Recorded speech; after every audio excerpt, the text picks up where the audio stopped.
नमस्कार मित्रो, मी संजय शंकर घाडी, मुंबई महानगरपालिकेचा उपमहापौर या नात्याने आपल्या सर्वांना विनंती करतोय की येणाऱ्या शुक्रवारी सकाळी 10 वाजता आपल्या आणि आमच्या सर्वांच्या प्रभाग क्रमांक 5 मध्ये आपण स्वच्छतेची मोहीम सुरू करीत आहोत. आदिनाथ टॉवर ते उपहार हाऊसिंग सोसायटी व गोकुळान हॉटेल पासून मारुती मंदिर अशोकवनपर्यंतचा परिसर आपण सखोल स्वच्छता म्हणजेच डीप क्लिनिंग करणार आहोत. या मोहिमेमध्ये बृहन्मुंबई महानगरपालिकेचे सहाय्यक आयुक्त, घनकचरा विभागाचे सर्व अधिकारी तसेच या स्वयंसेवी संस्था व कर्मचारी यांचे सर्व सदस्य उपस्थित राहणार आहेत. आपल्या या परिसरातील सर्व कचरा बाजूला करून त्या सर्व रोड पदपात हे आपण स्वच्छ धुवून घेणार आहोत. आज जे वाढतं प्रदूषण होते त्या प्रदूषणाला आळा घालण्यासाठी ही डीप क्लिनिंगची मोहीम मी माझ्या प्रभाग क्रमांक 5 मध्ये सुरू करतो आहोत. आपणही सर्वांनी यामध्ये सामील व्हावं अशा प्रकारची मी आपल्याला विनंती करतो. एक पाऊल स्वच्छतेकडे, नवी भरारी प्रगतीकडे. चला तर सामील होऊया शुक्रवारी होणाऱ्या डीप क्लिनिंग मध्ये सकाळी 10 वाजता.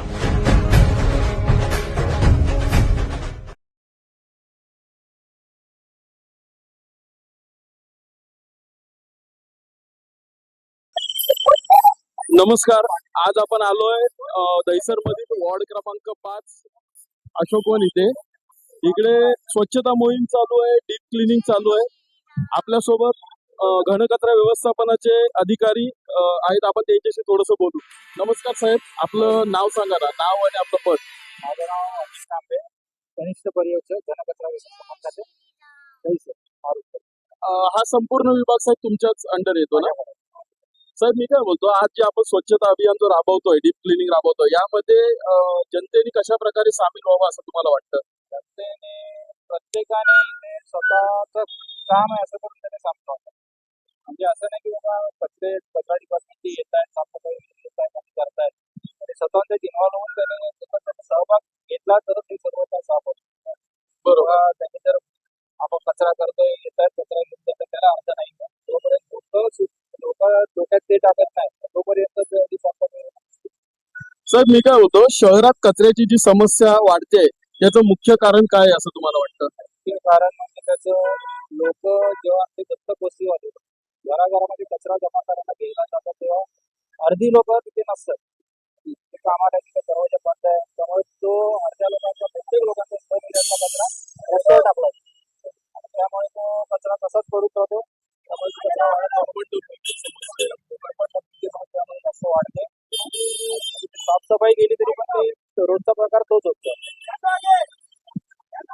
साहेब, नागरिकांनी कचरा योग्य प्रकारे टाकण्यासाठी काय नियम पाळले पाहिजे?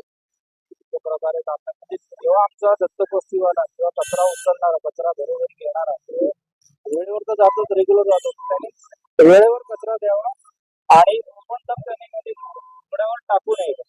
बरोबर. जेणेकरून ओपन डंप होणार नाही आणि कचऱ्याचं प्रमाण वाढत नाही. साहेब, रस्त्यावर जे धंदेवाले, फेरीवाले जे कचरा करतात, तर त्यांचा कचरा कमी होण्यासाठी महानगरपालिका काही उपाययोजना करते का, किंवा त्यांनी कसं वागलं पाहिजे असं तुम्हाला वाटतं? आता धंदेवाले रात्रीचे जेव्हा धंदा करतात तेव्हा ते सर्व कचरा रस्त्यावर फेकून, अवास्तव फेकून जातात. ते एका ठिकाणी जमा पण करत नाही की आमची रात्रीची गाडी येते, तर त्याला पण शक्यतो जास्त करून देत नाही. ते असेच फेकतात आणि सरळ निघून. त्यांनी नियोजन करून जर त्यांनी कचराची केलं त्या गाडीला दिलं रस्त्यावर होणार. महानगरपालिकेची जी गाडी येते त्यांच्याकडे कचरा दिला पाहिजे जमा करून. ते रस्त्यावरती सरळ फेकून जातात, ही गोष्ट चुकीची आहे. आपल्या शहरात ज्या कचऱ्याच्या वाढत्या समस्या आहेत त्याबद्दल तुम्हाला काय वाटतं? त्याची मुख्य कारण काय असतील? कचऱ्याची समस्या ही प्रचंड वाढती आहे. वारंवार कचऱ्याचा भार त्या ठिकाणी आपल्या सगळ्या डस्टबिन पडतो आहे. आपण जे सुका कचरा, ओला कचरा, ई वेस्ट हे सगळं वेगळं करण्याचं जे ठरवलं, त्या पद्धतीचं धोरण काही प्रभागात प्रभावीपणे राबवलं जाते, काही प्रभागामध्ये अजून प्रभावीपणे राबवण्याची गरज आहे आणि ते येणाऱ्या काळामध्ये प्रभावीपणे राबवलं जाईल. ई वेस्टची विल्हेवाट त्या ठिकाणी, ओला कचऱ्याची विल्हेवाट, त्यातून खत निर्मिती करण्यासाठी, सुका कचऱ्याची विल्हेवाट, त्यातून पुढचं उत्पन्न मिळवण्यासाठी हे सगळ्या गोष्टी केल्या जातील. आणि याकरता प्रभावीपणे धोरण राबवण्याची गरज आहे. मला वाटतं ते महापौर युती चावडे मॅडम, उपमहापौर संजय घाडगे यांच्या प्रतिनिधित्वामध्ये आपल्याला झालेलं दिसेल. बरोबर. मॅडम, स्वच्छ मुंबई आणि स्वच्छ शहरासाठी आपण लोकांना काय सवयी लावल्या पाहिजे असं मला वाटतं?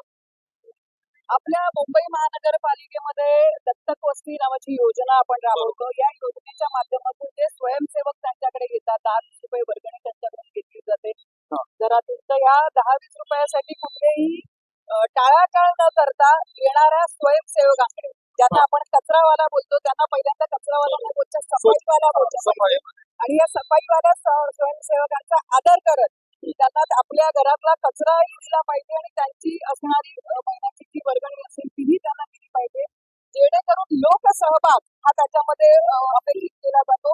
तो दिवसेंदिवस वाढत जाईल. कचरा रात्रीचा बाहेर रस्त्यावर फेकणं किंवा स्वतःहून काही स्वयंस्फूर्तीने कचऱ्याचे पॉइंट्स तयार केले जातात, ते कुठेतरी कर्तव्यदक्ष नागरिकांनी थांबवणं गरजेचं आहे. कारण भविष्यात याच कचऱ्याच्या माध्यमातून, सांडपाण्याच्या माध्यमातून डेंग्यू, मलेरिया सारखे रोग होतात आणि त्याचा सामना या लोकांना करावा लागेल. मुंबई महानगरपालिकेला सुद्धा या सगळ्या समस्या भेडसावतात. मॅडम, रस्त्यावरती जे धंदे लागतात त्यांच्याकडून जो कचरा निर्माण होतो, यासाठी आपण काय नियोजन करतो? माझं अधिक म्हणणं आहे आपल्याला की हा जो कचरा इथे असतो, म्हणजे कचऱ्यासाठी जर कचरा कुठे त्यांनी तिथेच टाकून गेले तर त्यांना फाईन लागतो. पण त्याही पेक्षा आमचं असं म्हणणं आहे की आज आपण बघाल या मोहिमेमध्ये जेवढे अनधिकृत फुटपाथवर काही टाकले गेले होते, स्टॉल म्हणतात, त्यांनाही उठवण्याचं काम सुरू आहे. आणि हे अधिक तीव्रतेने झालेलं आपल्याला येणाऱ्या काळात दिसणार आहे. किंबहुना तेच धोरण घेऊन महानगरपालिकेचे महापौर आणि उपमहापौर काम करतात. अनधिकृत धंदे जे काही फुटपाथवर आल्यामुळे वयस्कर मंडळी असतील, त्यांचा खरा हक्क आहे त्या पादचारी मार्गावर चालण्यासाठीचा, तो हिरावून घेतला जातो. ऍक्सिडेंटचं प्रमाण वाढलेलं आहे. तर ते टाळण्यासाठी हे फेरीवाले उठवणं गरजेचं आहे आणि ते काम भविष्यात अधिक तीव्रतेने केलं जाईल. मॅडम, तुम्ही मुंबईच्या जी सामान्य जनतेला एक काय संदेश द्या स्वच्छता राखण्यासाठी? स्वच्छता ही अशी गोष्ट आहे की बृहन्मुंबई महानगरपालिका आणि बृहन्मुंबई महानगरपालिकेच्या हद्दीत राहणारा प्रत्येक सजग नागरिक या दोघांनी हातात हात घालूनच ही योजना सक्सेसफुल होऊ शकते. स्वच्छ मुंबई, सुंदर मुंबई, प्रदूषण मुक्त मुंबई जर करायची असेल तर या सगळ्यांचा सहभाग गरजेचा आहे.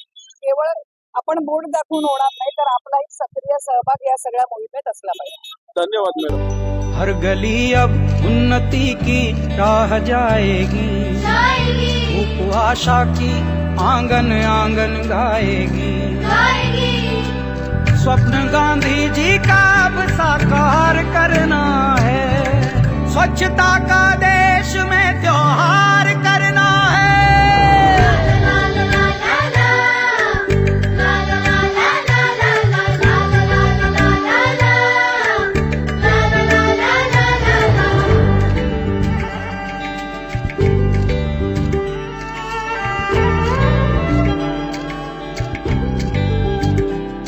खुद से ही करनी होगी शुरुआत, बनाएं स्वच्छ भारत साथ साथ, एक पवित्र सी हवा बहेगी, उज्जवल उज्जवल हो भारत, कोना कोना निर्मल होगा, विश्व कहेगा जय भारत, जाग उठेंगे भाग्य हमारे, स्वच्छ बनेगा ये भारत, जाग उठेंगे भाग्य हमारे, स्वच्छ बनेगा